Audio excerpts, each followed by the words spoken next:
Today we are going to start our new topic, that is Newton's laws of motion.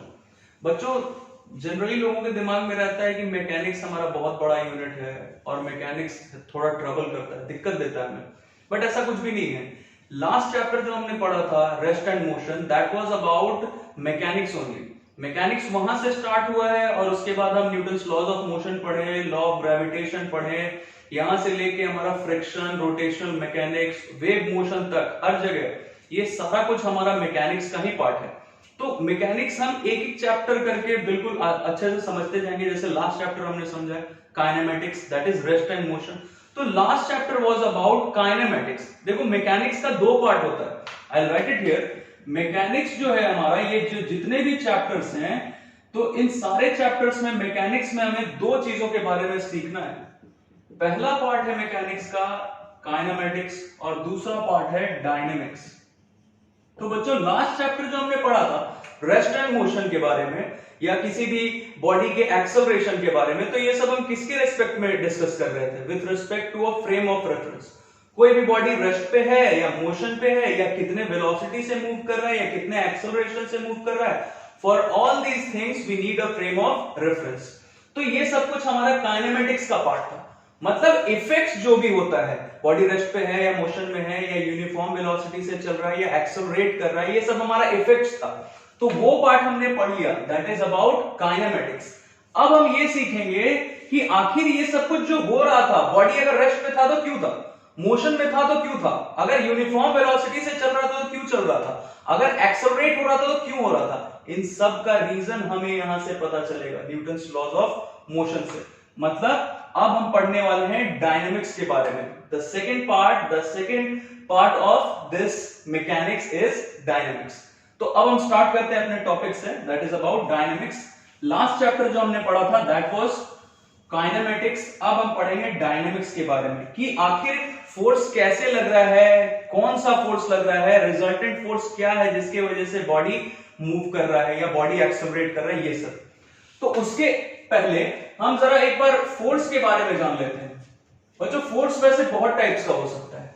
अभी हमारे जितने काम का फोर्सेस है वो सब हम इस चैप्टर में डिस्कस कर लेंगे, सो दैट हम कहीं पे फंसेंगे। जैसे फोर्स को हम दो तरीके में, दो टाइप्स में डिवाइड करते हैं। ये तुमने पहले भी पढ़ा होगा, contact forces and non contact forces. ये सब लोगों को पता है, contact forces and non contact forces. और भी दो है, उसको मैं यहां इंडिकेट कर दे रहा हूं, बट ये हम पढ़ेंगे बाद में, ये अभी हमारे किसी काम का नहीं होगा। न्यूक्लियर फोर्सेस और वीक फोर्सेस, ये भी पढ़ना है हमें। न्यूक्लियर फोर्सेस के बारे में भी पढ़ेंगे। जिन लोगों ने रेडियो एक्टिविटी के बारे में पढ़ा है क्लास 10th में, उन्हें न्यूक्लियर फोर्सेस के बारे में पता होगा।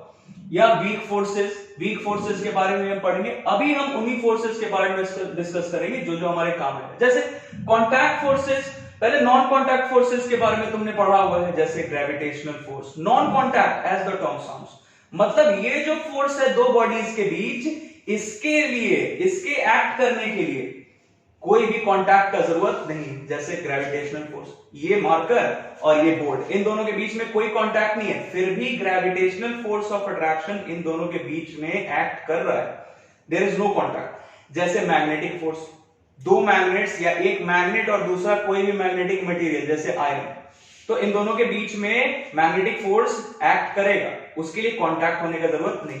वैसे ही इलेक्ट्रोस्टैटिक फोर्स, जैसे हमारे पास दो चार्जेस हैं, दो चार्जेस के बीच में कांटेक्ट होने का कोई जरूरत नहीं, फिर भी दोनों के बीच में इलेक्ट्रोस्टैटिक फोर्स ऑफ अट्रैक्शन या रिपल्शन एक्ट करता है, वहां पे प्रेजेंट होता है। खैर, तो ये तो हमारा नॉन कांटेक्ट फोर्सेस था। एक बार मैं यहां लिख दूं बच्चों, ये ग्रेविटेशनल जो फोर्स है हमारा, ये ग्रेविटेशन पूरा का पूरा एक चैप्टर ही है, हमें पढ़ना है क्लास 11th में ही, वो हम पढ़ेंगे, बहुत कुछ सीखेंगे इसके बारे में। ग्रेविटेशनल फोर्स, मैग्नेटिक फोर्स, ये मैग्नेटिज्म के बारे में भी तुम्हें पढ़ना है, इलेक्ट्रोमैग्नेटिज्म के बारे में पढ़ना है जब तुम क्लास 12th में आओगे तब। And that is our electrostatic force. Electrostatic force तुम्हें पता है पहले से, और भी बहुत कुछ सीखेंगे इसके बारे में। अभी कॉन्टैक्ट फोर्सेस पे हम आते हैं। कॉन्टैक्ट फोर्सेस में बहुत सारे कॉन्टैक्ट फोर्सेस हमारे पास, जैसे सबसे पहला टेंशन। कहीं कहीं पे ये तुम्हें टेंशनल फोर्स भी लिखा मिलेगा, तो घबराने की जरूरत नहीं। टेंशन मतलब टेंशनल फोर्स। अभी क्या होता है ये अभी हम जानेंगे। इसके अलावा टेंशन फोर्स के अलावा हमारे पास फ्रिक्शनल फोर्स या सिर्फ फ्रिक्शन लिख सकते हो, या फिर इसके अलावा हमारे पास स्प्रिंग फोर्स होता है। स्प्रिंग फोर्स तुमने पढ़ा है पहले भी, the force that is exerted by the spring. तुम अगर इलोंगेट करोगे तो हाथ हटाने के बाद, मतलब फोर्स हटाने के बाद, वो स्प्रिंग का टेंडेंसी क्या रहता है, अपने नॉर्मल शेप में आने का।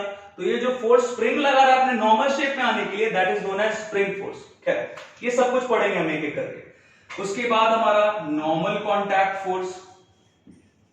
तो बहुत सारा ये कॉन्टैक्ट फोर्सेस है हमारे पास। Contact forces as the term sounds कि बॉडीज के बीच में कांटेक्ट होना चाहिए। इस फोर्स के एक्ट करने के लिए बॉडीज के बीच में फिजिकल कांटेक्ट होना जरूरी है।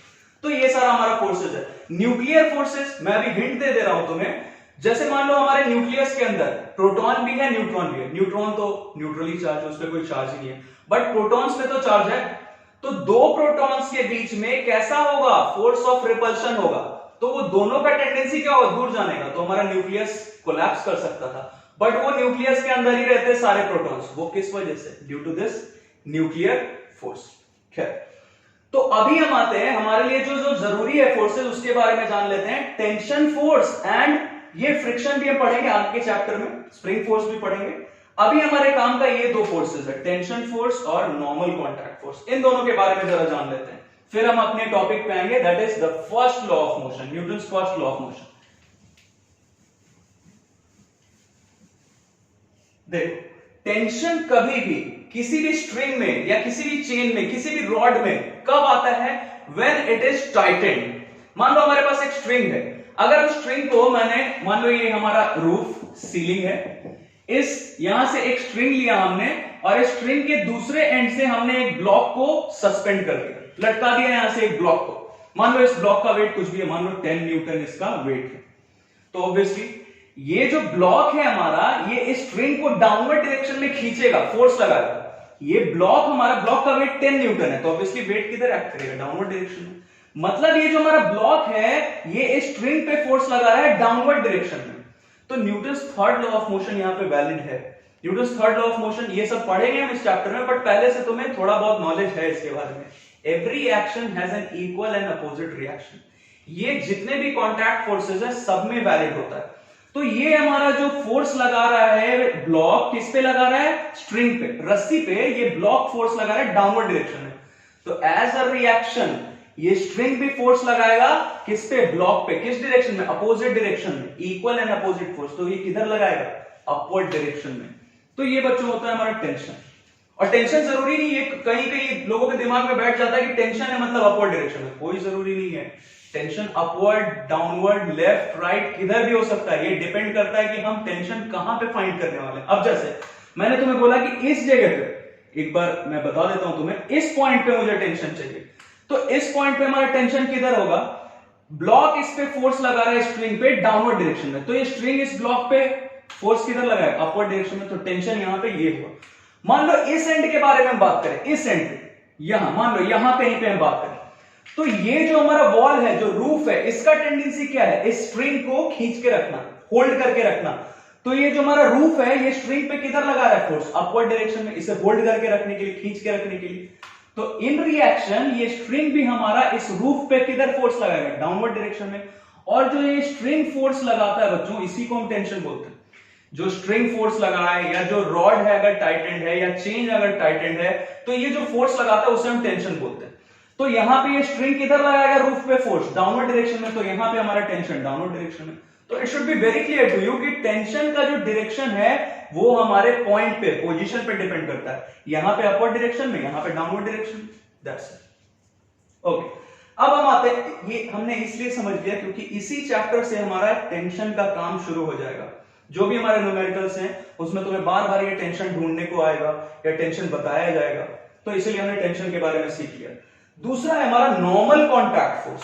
नॉर्मल कॉन्टैक्ट फोर्स क्या है भाई, as the term sounds, normal. Normal मतलब परपेंडिकुलर। ये बहुत सारे लोगों ने पहले भी पढ़ लिया होगा, नहीं पढ़ा है कोई बात नहीं, हम यहां पे भी सीख लेते हैं। मान लो यहां पे हमारे पास एक टेबल है, ये हमने एक टेबल ले लिया, एक टेबल है हमारे पास। इस टेबल पे तुमने कोई भी कोई भी ऑब्जेक्ट रख लिया, मान लो तुमने एक बुक रख दिया, टेबल है, ये इस बुक पे, मैं यहां मार्क कर दे रहा हूं, ये हमारा बुक, ये टेबल इस बुक पे कैसे लगाएगा फोर्स? नॉर्मली अपवर्ड डायरेक्शन में, रिएक्शन फोर्स है ये, तो ये अपवर्ड डायरेक्शन में लगा रहा है फोर्स, जिसे हम बोलते हैं normal contact force. As the term sounds, normal मतलब परपेंडिकुलर लगाएगा अलोंग द लाइन, जो हमारा लाइन ऑफ कॉन्टैक्ट है, इस लाइन के अलोंग नॉर्मल लगाएगा। दूसरा चीज, कॉन्टैक्ट हो मतलब इन दोनों के बीच में फिजिकल कॉन्टैक्ट होना जरूरी है। So this is our normal contact force. बच्चों ध्यान से बिल्कुल इसे समझना, क्योंकि ये जब हम फ्रिक्शन चैप्टर पढ़ेंगे, जो हमारा नेक्स्ट चैप्टर है फ्रिक्शन, वो बिल्कुल यहीं से शुरू होने वाला है। खैर ये हम सीखेंगे नेक्स्ट चैप्टर में। तो इन दोनों फोर्सेस का भी हमें काम पड़ेगा, इसलिए हमने सीख लिया। अब जरा हम अपने टॉपिक पे आते हैं, that is about Newton's first law. तो जो जो फोर्सेस हमारे काम आने वाला है वो हमने सीख लिया। Newton's first law of motion, यहां हम लिख लेते हैं फर्स्ट लॉ है क्या भाई। फर्स्ट लॉ ऑफ मोशन एक बार सीख लेते हैं। ये सारे लोगों ने पहले भी पढ़ा है, एक बार फिर से रिव्यू कर लेते हैं, क्योंकि अब हमारा जो भी न्यूमेरिकल्स आने वाला है, या हमें जो इनर्शियल फ्रेम और नॉन इनर्शियल फ्रेम के बारे में सीखना है, सब कुछ यहीं से शुरू होने वाला है। तो फ्रेम, खैर उस पर हम बाद में आएंगे। ये हमारा फर्स्ट लॉ ऑफ मोशन, इसे हम लॉ ऑफ इनर्शिया भी बोलते हैं। तुम्हें पता होगा इसके बारे में, इनर्शिया क्या होता है, ये सारे लोगों को पता होगा। Inertia is nothing, it is the tendency of any body to maintain its state of rest और स्टेट ऑफ यूनिफॉर्म मोशन। जब तक उस पर कोई फोर्स नहीं लगाते तो, जब तक उस पर कोई एक्सटर्नल अनबैलेंस्ड फोर्स नहीं लगेगा, तब तक वो बॉडी अगर रेस्ट पे तो रेस्ट पे ही रहेगा। अगर किसी स्ट्रेट लाइन पे मूव कर रहा है यूनिफॉर्म स्पीड से, तो उसी स्पीड से उसी डायरेक्शन में मूव करता है। हाँ, अगर फोर्स लगा दो तो जरूर चेंज हो जाएगा। जैसे ये मार्कर यहां रखा हुआ, मैं इस पे कोई फोर्स नहीं लगा रहा, तो ये यहीं का यहीं रहेगा, रेस्ट पे ही रहेगा। बट अगर मैं इस पे फोर्स लगाऊं इस डायरेक्शन में, तो ये इधर मूव करने लगा। अगर मैं इस पे फोर्स लगाऊं इस डायरेक्शन में, तो ये उधर मूव करने लगा। क्यों? क्योंकि मैंने इस पे फोर्स लगाया। तो यही है बेसिकली हमारा first law of motion, that is law of inertia. ये लॉ ऑफ इनर्शिया, ये फर्स्ट लॉ ऑफ मोशन हम इसे बोलते हैं, Newton's first law of motion. तो आते हैं, देखते हैं ये है क्या। ये बिल्कुल अगर मैथमेटिकली हम लिखें तो ये ऐसा कुछ हम लिख सकते हैं, फोर्स, अगर जितने भी फोर्सेस किसी बॉडी पे एक्ट कर रहे हैं, अगर सारे फोर्सेस का वेक्टर सम जीरो है, मतलब उस बॉडी पे जो रिजल्टेंट फोर्स है अगर वो जीरो है, तो बॉडी में एक्सेलरेशन प्रोड्यूस नहीं होगा। मतलब अगर बॉडी रेस्ट पे था तो रेस्ट पे ही रहेगा, अगर बॉडी यूनिफॉर्म मोशन में था, मतलब एक यूनिफॉर्म स्पीड से एक पर्टिकुलर डायरेक्शन में चल रहा था, तो उसी डायरेक्शन में चलता रहेगा, उसी स्पीड से, जब तक उस पर कोई फोर्स नहीं लगता। अभी तुम्हें इसका एग्जांपल दिया, ये रेस्ट पे है, रेस्ट पे ही रहेगा जब तक इस पे फोर्स नहीं लगाओगे। तो यहां लिख लेते हैं हम, देन एंड ओनली देन, तभी बॉडी का एक्सेलरेशन क्या होगा? जीरो होगा। अब इसे लिख लेते हैं हम थ्योरेटिकली, क्या लिखेंगे? If the vector sum of all the forces acting on a body या a particle is zero, then and only then the body remains unaccelerated. The body remains unaccelerated मतलब उसमें कोई भी एक्सेलरेशन प्रोड्यूस नहीं होगा। इसे हम और क्या लिख सकते हैं? remains at rest, अगर रेस्ट पे था तो रेस्ट पे ही रहेगा, और continues to move uniformly. Uniformly का मतलब जिस स्पीड से मूव कर रहा था उसी स्पीड से मूव करता रहेगा, और जिस डायरेक्शन में मूव कर रहा था उसी डायरेक्शन में मूव करता रहेगा। तो हमने इसके लिए कलेक्टिवली एक टर्म क्या लिख लिया? Remains unaccelerated. मतलब अगर किसी बॉडी पे, जैसे मान लो यहां पे इधर एक फोर्स मैं इधर लगाऊं और एक फोर्स इधर से कोई लगाए, मान लो दो फोर्सेस लगा रहे हैं उस पे, एक इधर से एक इधर से, और दोनों 10-10 न्यूटन का फोर्स है, तो दोनों फोर्स एक दूसरे को कैंसिल कर देगा क्या? मतलब +10 न्यूटन -10 न्यूटन, जीरो। तो अगर इस बॉडी पे जो दोनों फोर्सेस एक्ट कर रहे थे उनका रिजल्टेंट अगर जीरो हुआ, मतलब वेक्टर सम का क्या मतलब? +10 न्यूटन -10 न्यूटन। तो vector sum of all the forces acting on this body अगर जीरो हो गया, तो ये बॉडी जहां था वहीं रहेगा, रेस्ट पे था तो रेस्ट पे रहेगा। अगर एक सर्टेन वेलोसिटी से मूव कर रहा था तो उसी वेलोसिटी से मूव करता रहेगा, मतलब अनएक्सेलरेटेड रहेगा। That is our first law of motion या लॉ ऑफ इनर्शिया ऐसे बोल सकते हो। अब बच्चों इससे रिलेटेड एक बहुत इंटरेस्टिंग सा हमारे पास टॉपिक है जिसमें लोग फंस जाते हैं, जिसमें लोग सोचते हैं कि अब ये इनर्शियल फ्रेम आ गया, नॉन इनर्शियल फ्रेम आ गया, ये तो बहुत कंफ्यूजिंग है। कुछ भी नहीं है सर, हम सीखते हैं इसे बहुत आसानी से सीखेंगे। यहां मैं एक बार मार्क कर देता हूं इनर्शियल फ्रेम ऑफ रेफरेंस, बहुत आसान सा है, बिल्कुल ध्यान से देखना है, सीखना है। इनर्शियल फ्रेम ऑफ रेफरेंस हमारा क्या है, पहले ये सीखते हैं, फिर नॉन इनर्शियल करेंगे। अब देखो फ्रेम ऑफ रेफरेंस के बारे में हमें पता है, अगर हम किसी भी बॉडी के रेस्ट को या उस बॉडी के मोशन को या उस बॉडी के एक्सेलरेशन को या वेलोसिटी को, किसी को भी हम मेजर करना चाहते हैं, डिफाइन करना चाहते हैं, तो we need a frame of reference. अगर हमारे पास फ्रेम ऑफ रेफरेंस है तभी ये सब हम मेजर कर पाएंगे, नहीं है फ्रेम ऑफ रेफरेंस कोई भी, तो इन सब का कोई भी मतलब नहीं है। तो inertial frame of reference as the term sounds, law of inertia मतलब फर्स्ट लॉ ऑफ मोशन को, Newton's first law of motion को हम जिस फ्रेम ऑफ रेफरेंस में अप्लाई कर सकते हैं वो फ्रेम ऑफ रेफरेंस हमारा होगा इनर्शियल फ्रेम ऑफ रेफरेंस। मैं यहां लिख देता हूं, the frame of reference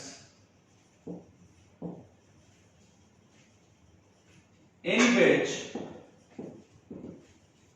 law of inertia, इसके लिखने से कोई कंफ्यूजन नहीं होना चाहिए। लॉ ऑफ इनर्शिया मतलब Newton's first law of motion, तो जिसमें हमारा law of inertia Newton's first law of motion is valid, उसी को हम बोलते हैं इनर्शियल फ्रेम ऑफ रेफरेंस, या सिर्फ इनर्शियल फ्रेम भी बोल सकते हैं। अब ये वैलिड है, इसका क्या मतलब, हमारा जो फ्रेम ऑफ रेफरेंस है जिसमें हम लॉ ऑफ इनर्शिया को अप्लाई कर सकते हैं, जिसमें हमारा लॉ ऑफ इनर्शिया वैलिड है, इसका क्या मतलब कि उस फ्रेम ऑफ रेफरेंस में अगर हमारा ये फोर्स जीरो है, वेक्टर सम ऑफ फोर्सेस अगर जीरो है, तो एक्सेलरेशन भी बॉडी का जीरो होगा। ठीक है, यहां लिख लेते हैं, अगर किसी भी बॉडी पे जो forces, number of forces act कर रहे हैं, अगर सारे फोर्सेस का वेक्टर सम अगर जीरो है, तो उस बॉडी का एक्सेलरेशन भी उस फ्रेम में जीरो होगा। ठीक है, तो ये कंडीशन अगर फुलफिल हो रहा है तो हमारा फ्रेम ऑफ रेफरेंस क्या है, इनर्शियल है। और अगर ये फुलफिल नहीं हो रहा है तो हमारा frame of reference non inertial है। एक बार इसके बारे में भी लिख ही लेते हैं। अब हमारा non inertial frame of reference कौन सा होगा, देखते हैं। ऑब्वियसली इनर्शियल में क्या था कि जिसमें हम अप्लाई कर सकते हैं लॉ ऑफ इनर्शिया को, न्यूटन्स फर्स्ट लॉ को, वो हमारा इनर्शियल फ्रेम ऑफ रेफरेंस है। तो जिस फ्रेम में हम Newton's first law of motion apply नहीं कर सकते, जिसमें लॉ ऑफ इनर्शिया वैलिड नहीं होगा, वो हमारा non inertial frame of reference. तो इसमें क्या क्या कंडीशन हो सकता है, अगर जो भी नंबर ऑफ फोर्सेस बॉडी पे एक्ट कर रहे हैं, अगर सबका वेक्टोरियल सम जीरो के इक्वल नहीं है, नॉन जीरो है, तब भी अगर बॉडी का एक्सेलरेशन जीरो हुआ, या और क्या कंडीशन हो सकता है, अगर जितने भी फोर्सेस एक्ट कर रहे हैं इस बॉडी पे, अगर सारे फोर्सेस का वेक्टोरियल सम, वेक्टर सम अगर जीरो के इक्वल है, रिजल्टेंट फोर्स अगर जीरो है, और तब भी बॉडी में एक्सेलरेशन नॉन जीरो है, मतलब बॉडी में कुछ ना कुछ एक्सेलरेशन प्रोड्यूस हो रहा है, तो ये दोनों में से कोई भी कंडीशन अगर हुआ तो हम उस फ्रेम को क्या बोलेंगे, non inertial frame of reference. बहुत सारा ऐसा फ्रेम्स हमारे क्वेश्चन में, न्यूमेरिकल्स में हमें मिलता जाएगा, वो हम देखेंगे जब मिलेगा हमें। तो इनर्शियल या नॉन इनर्शियल हमने डिस्कस कर लिया। अब बच्चों एक बहुत बड़ा सवाल आता है हमारे दिमाग में कि जो हमारा जो अर्थ है, ये इनर्शियल फ्रेम ऑफ रेफरेंस है या नॉन इनर्शियल है। एक लाइन में मैं तुम्हें बता देता हूं कि हमारा अर्थ जो है वो non inertial frame of reference है। बट थ्रू आउट फिजिक्स, जहां तक हमारा फिजिक्स है, जितना हमें अभी मिलेगा 11th में 12th में, जितना भी न्यूमेरिकल्स प्रॉब्लम्स मिलेगा, हर जगह हम ये मान के चलेंगे, अजम्पशन होगा हमारा कि हमारा अर्थ जो है वो इनर्शियल फ्रेम ऑफ रेफरेंस है, बट है ये नॉन इनर्शियल। क्यों है ये हम समझते हैं। मान लो अब हम अर्थ का बात करते हैं, ये सब हटाते हैं। अर्थ हमारा इनर्शियल फ्रेम ऑफ रेफरेंस क्यों नहीं है सर, देखते हैं। अर्थ का बात करते हैं। अर्थ, मान लो यहां अर्थ के सरफेस पे कोई भी बॉडी रखा हो, कोई भी बॉडी, छोटा बॉडी, बड़ा बॉडी, कुछ भी, ये बॉडी यहां पे रखा हुआ है। अब तुम्हें दो फोर्सेस के बारे में मैंने बताया, नॉर्मल कांटेक्ट फोर्स और टेंशनल फोर्स। तो यहां हमारा नॉर्मल कांटेक्ट फोर्स का काम आ गया। मान लो इस बॉडी का मास है, मास यहां ले लेते हैं, मास है स्मॉल m, तो ऑब्वियसली वेट क्या होगा m into g, जो डाउनवर्ड डायरेक्शन में एक्ट करेगा। यहां लिख देते हैं वेट क्या हो गया m into g। और इस बॉडी पे ये जो हमारा अर्थ का सरफेस है, ये नॉर्मल कांटेक्ट फोर्स लगा है अपवर्ड डायरेक्शन में, that is equal to N, N से रिप्रेजेंट कर रहे हैं। तो बच्चों इन जनरल अभी तक या आगे भी हम ये मान के चलते हैं कि जो हमारा एन है ये किसके इक्वल है, डब्ल्यू के इक्वल, मतलब नॉर्मल रिएक्शन फोर्स इस बॉडी के वेट के इक्वल है, जबकि ये एग्जैक्टली इसके इक्वल नहीं होता है, ये अप्रोक्सीमेटली इसके इक्वल होता है।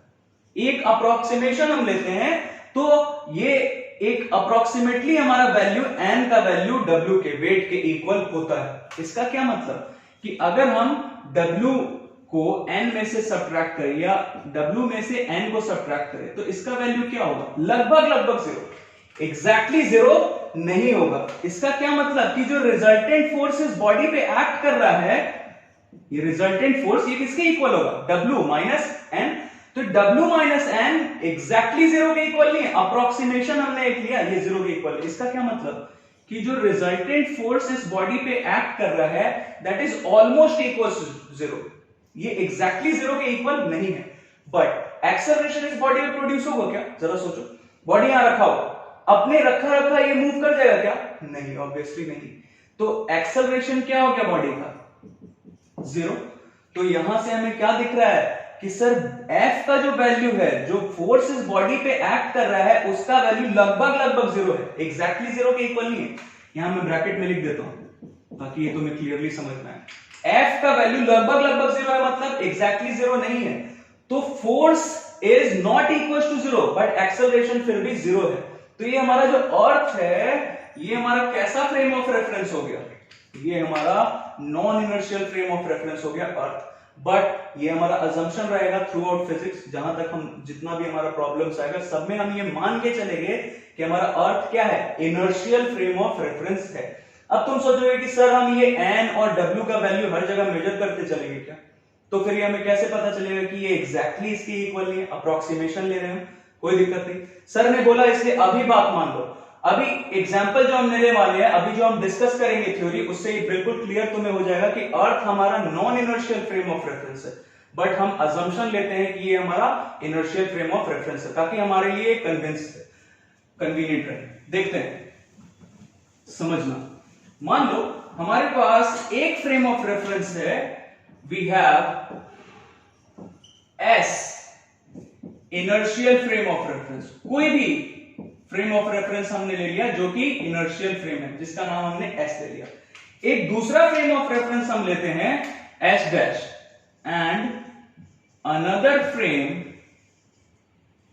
S डैश, कुछ भी ले सकते हो तुम, मैंने S और S डैश लिया। S एक इनर्शियल फ्रेम ऑफ रेफरेंस है और S डैश एक फ्रेम ऑफ रेफरेंस है जिसके बारे में अभी हमें कुछ नहीं पता है कि इनर्शियल है या नॉन इनर्शियल, यही हमारा काम है ऐसे ढूंढना। एक इंफॉर्मेशन है हमारे पास कि an another frame of reference S dash that moves with uniform velocity, ये जो S डैश हमारा फ्रेम ऑफ रेफरेंस है ये यूनिफॉर्म वेलोसिटी से मूव करता है with respect to what, with respect to S। बिल्कुल सिंपल, ये सब हमने जब रेस्ट एंड मोशन हमने पढ़ा था, ये सब सारा काम हमने किया हुआ है। तो एक फ्रेम लिया S जो कि पहले से हमें पता है कि ये इनर्शियल है, दूसरा फ्रेम लिया S डैश जो कि हमें पता है कि ये यूनिफॉर्म वेलोसिटी से मूव कर रहा है, मतलब डायरेक्शन भी सेम और इसका मैग्नीट्यूड भी सेम, स्पीड भी सेम।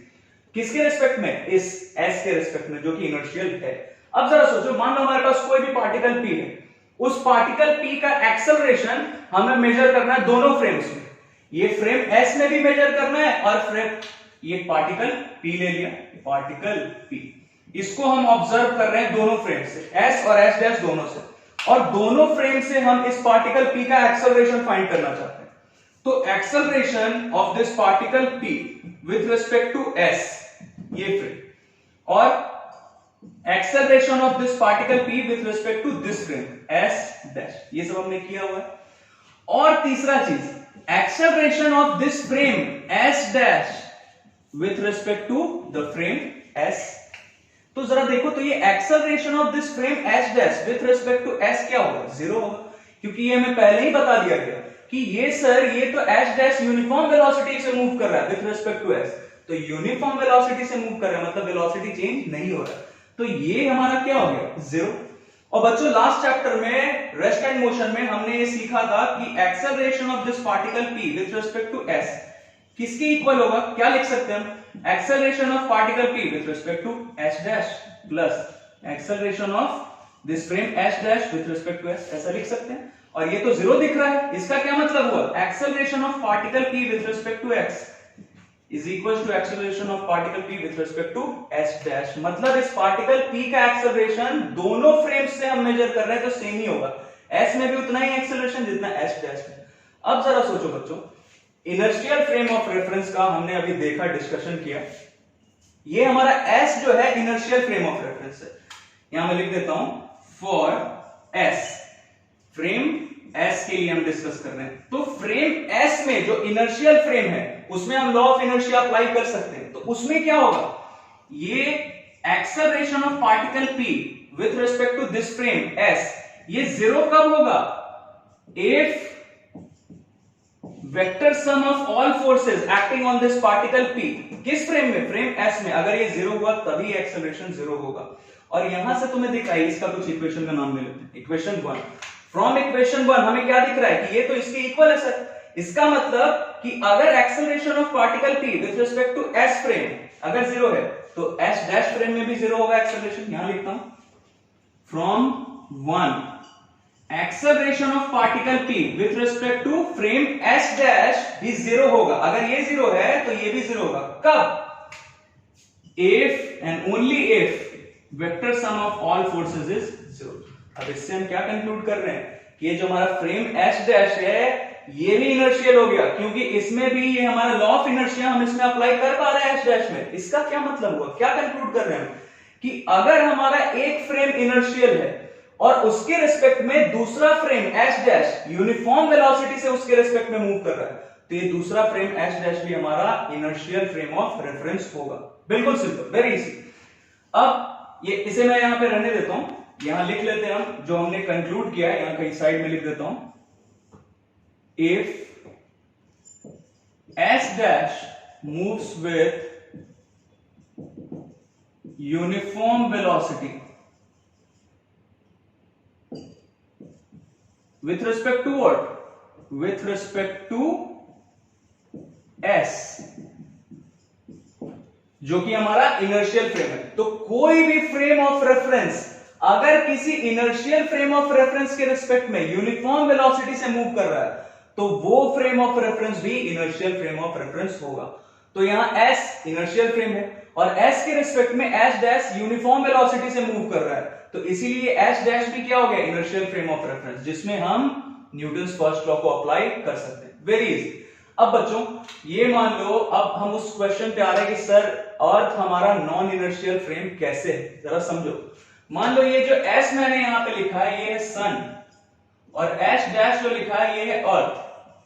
तो अगर ये s डैश अगर यूनिफॉर्म वेलोसिटी से मूव करता विथ रिस्पेक्ट टू s, मतलब अगर हमारा अर्थ सन के रिस्पेक्ट में यूनिफॉर्म वेलोसिटी से मूव करता तो हमारा अर्थ भी इनर्शियल फ्रेम ऑफ रेफरेंस होता, बट ऐसा बिल्कुल भी नहीं है। हमारा अर्थ, ये मैं लिख दे रहा हूं, acceleration of earth with respect to sun, ये होता है बच्चों लगभग 0.06 मीटर पर सेकेंड स्क्वायर। तो तुम्हें दिख रहा है कि सन के रिस्पेक्ट में, मतलब ये हमारा फ्रेम ऑफ रेफरेंस सन, मान लो सन हमारा इनर्शियल फ्रेम है, हमने सन को इनर्शियल फ्रेम मान लिया, तो सन के रिस्पेक्ट में अगर ये अर्थ हमारा s डैश हमारा यूनिफॉर्म वेलोसिटी से मूव करता तो अर्थ भी इनर्शियल फ्रेम होता, बट अर्थ का एक्सेलरेशन विथ रिस्पेक्ट टू सन इतना है, बहुत छोटा वैल्यू है बट है, एक्सेलरेट हो रहा है। इसका क्या मतलब, एक्सेलरेट हो रहा है मतलब यूनिफॉर्म वेलोसिटी से मूव नहीं कर रहा है अर्थ विथ रिस्पेक्ट टू सन, इसीलिए हमारा अर्थ एक non inertial frame of reference है। बट थ्रू आउट फिजिक्स जहां तक तुम्हें न्यूमेरिकल्स प्रॉब्लम्स मिलेंगे, हर जगह तुम ये अज्यूम करके चलोगे कि हमारा अर्थ कैसा फ्रेम ऑफ रेफरेंस है, इनर्शियल फ्रेम ऑफ रेफरेंस है। अब जरा सोचो, कोई भी कार, कोई भी बाइक या कोई प्लेन या कोई भी शिप अगर पानी में सेल कर रहा है, तैर रहा है अगर पानी में यूनिफॉर्म वेलोसिटी से, तो ये सारे कुछ क्या हुए, इनर्शियल फ्रेम ऑफ रेफरेंस, क्योंकि हम मान के चल रहे हैं कि हमारा जो ये अर्थ है ये क्या है, इनर्शियल फ्रेम ऑफ रेफरेंस है। तो अगर अर्थ के ऊपर कोई बाइक चल रहा है 60 किलोमीटर पर आवर के स्पीड से, यूनिफॉर्म वेलोसिटी से चल रहा है, तो यूनिफॉर्म वेलोसिटी से अगर ये बाइक चलेगा विथ रिस्पेक्ट टू अर्थ, तो वो बाइक भी हमारा क्या हुआ, इनर्शियल फ्रेम। अगर कोई ट्रेन चल रही है यूनिफॉर्म वेलोसिटी से अर्थ के ऊपर, ऑब्वियसली ट्रैक पे चल रही है, मतलब अर्थ के ऊपर चल रही है यूनिफॉर्म वेलोसिटी से विथ रिस्पेक्ट टू अर्थ, तो ये हमारा ट्रेन भी क्या हो जाएगा, inertial frame of reference, that's it. अब इससे रिलेटेड एक बहुत आसान सा न्यूमेरिकल देखते हैं। तो ये न्यूमेरिकल है हमारे पास, a block of mass 0.5 kg is suspended from the roof by a light string। चलो बना लेते हैं इसका डायग्राम। ये हमारा रूफ है, रूफ से एक लाइट स्ट्रिंग के हेल्प से हमने ये लाइट स्ट्रिंग, इस लाइट स्ट्रिंग के हेल्प से हमने क्या किया है, एक ब्लॉक को सस्पेंड किया। मान लो ये ब्लॉक हमारा, इस ब्लॉक का हमारा मास गिवन है कितना, 0.5 kg। फिर क्या बोला जा रहा है, a second block of mass 0.3 kg is suspended from the first block। इस फर्स्ट ब्लॉक से हमने ये दूसरा ब्लॉक जिसका मास गिवन है 0.3 kg with the help of another string, एक दूसरा स्ट्रिंग लिया और इस फर्स्ट वाले ब्लॉक से हमने एक दूसरा यहां पे सस्पेंड कर दिया ब्लॉक जिसका की मास कितना है, 0.3 kg। Very simple. तो हमारे पास दो ब्लॉक्स है, पहले ब्लॉक को एक लाइट थ्रेड से, एक लाइट स्ट्रिंग से हमने सस्पेंड कर दिया, और फिर दूसरा जो ब्लॉक है 0.3 kg का, इसको भी एक दूसरे स्ट्रिंग के हेल्प से इस फर्स्ट वाले ब्लॉक से हमने सस्पेंड कर दिया। What we have to find the tension in the two strings. अब जरा सोचो बच्चों, अभी मैंने तुम्हें टेंशन के बारे में बताया, ये ब्लॉक इस स्ट्रिंग पे, चलो पहले इसी स्ट्रिंग के बारे में बात करते हैं। ये वाला स्ट्रिंग, ये जो हमारा स्ट्रिंग है, इस स्ट्रिंग पे ये ब्लॉक किधर लगाएगा फोर्स, डाउनवर्ड डायरेक्शन में, और वो फोर्स किसके इक्वल होगा, इस ब्लॉक के वेट के इक्वल। तो पहले इसका वेट हम लिख लेते हैं, इसका वेट कितना हो जाएगा, देखो तो वेट 0.3 मतलब मास इंटू जी, जी का वैल्यू 10 गिवन है, तो ये कितना हो गया वेट, 3 न्यूटन। तो ये 3 न्यूटन के फोर्स से इस स्ट्रिंग को डाउनवर्ड डायरेक्शन में खींचेगा। तो ये स्ट्रिंग भी इस ब्लॉक पे किधर लगाएगा फोर्स, अपवर्ड डायरेक्शन में, जिसे हम टेंशन बोलते हैं। तो ये स्ट्रिंग, ये जो स्ट्रिंग है, ये वाला स्ट्रिंग, इसका मैं कुछ नाम दे देता हूं, ये स्ट्रिंग ए और ये स्ट्रिंग बी। तो स्ट्रिंग ए इस ब्लॉक पे अपवर्ड डायरेक्शन में फोर्स लगाए, जिसे हम टेंशन बोलते हैं। तो ये इसमें, इस स्ट्रिंग में टेंशन कितना होगा, जितना इसका वेट है। अब ये ऐसा हम क्यों कर रहे हैं, ये तुम्हें अभी पता चल गया होगा। Newton's first law of motion हम यहां अप्लाई कर सकते हैं, क्यों, क्योंकि अर्थ को हम क्या मान के चल रहे हैं, इनर्शियल फ्रेम ऑफ रेफरेंस। तो ये सब कुछ हम अर्थ के रिस्पेक्ट में ही डिस्कस कर रहे हैं। ऑब्वियसली यहां से हमने सस्पेंड किया हुआ है, और ये ऐसे रेस्ट पे, इक्विलिब्रियम पे, with respect to what, with respect to our earth, that is the inertial frame. तो इनर्शियल फ्रेम है, इसलिए यहां पे हम न्यूटन्स फर्स्ट लॉ अप्लाई कर सकते हैं। बॉडी रेस्ट पे मतलब एक्सेलरेशन जीरो। एक्सेलरेशन जीरो क्यों भाई, क्योंकि इस पे जो रिजल्टेंट फोर्स एक्ट कर रहा है वो जीरो। तो रिजल्टेंट फोर्स किसके इक्वल होगा, T माइनस W या W माइनस T। तो चलो W माइनस T क्या होगा, जीरो होगा। W तुम्हें दिख रहा है, W कितना है, 3 newton, minus T equals to zero. तो T को उधर देखो, T कितना आ गया, 3 न्यूटन। मतलब ये जो टेंशन है अपवर्ड डायरेक्शन में, ये भी हमारा कितना आ गया, 3 न्यूटन। Very simple. अब इस वाले स्ट्रिंग पे आते, अब जरा सोचो बच्चों, ये जो स्ट्रिंग है, इस पे डाउनवर्ड डायरेक्शन में कितना फोर्स लग रहा है, इस पे तो सिर्फ इस वाले स्ट्रिंग बी पे, ए पे सिर्फ एक ही फोर्स लग रहा था डाउनवर्ड डायरेक्शन, 3 न्यूटन का, जो सिर्फ इसके वेट के इक्वल था। बट इस वाले स्ट्रिंग पे डाउनवर्ड डायरेक्शन में टोटल कितना फोर्स लगेगा, इन दोनों ब्लॉक्स का जितना वेट है, ये दोनों वेट्स मिलके इस स्ट्रिंग को डाउनवर्ड डायरेक्शन में खींच रहे हैं। बहुत आसान। इस स्ट्रिंग बी को कितना फोर्स से डाउनवर्ड डायरेक्शन में खींचा जा रहा है, इसका वेट प्लस इसका वेट, ये दोनों वेट्स मिलके इस पे फोर्स लगा रहे हैं डाउनवर्ड डायरेक्शन में। तो इस स्ट्रिंग बी पे डाउनवर्ड डायरेक्शन में कितना फोर्स लग रहा है, दोनों को ऐड कर लो।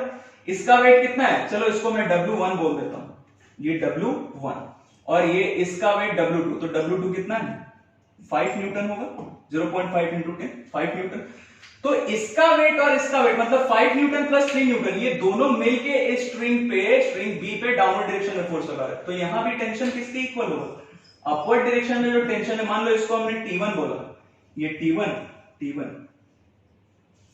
कितना है, 3 न्यूटन।